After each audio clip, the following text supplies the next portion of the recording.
And now we move on to the next pair, reason and emotion. Reason and emotion. And they have a similar, though not identical, relationship. This is all what we learned last week. Reason is simply the character that uses logic at the expense of emotion. It doesn't do it so much at the expense of emotion. Let me retract that a little bit.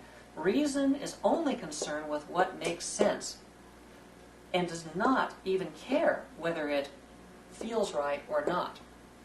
Now, similarly, you have the emotion character who only cares whether something feels right or not and is not even concerned one way or the other whether it makes sense or not. Now, here's an important point.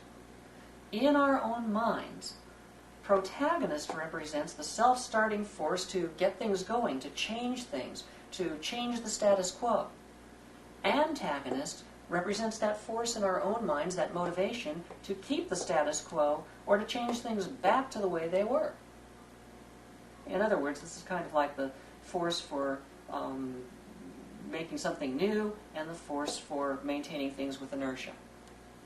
All right, reason and emotion in our own minds are not always in conflict. These are.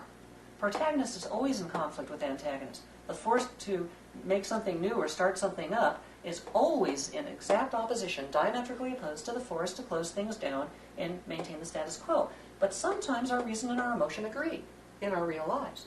And these two archetypes, which carry the same weight as these but are slightly a different part of the mind, these are the two sides of the coin. Does it make sense? Does it feel good? Sometimes both can say yes, and then we feel quite fine about going about something.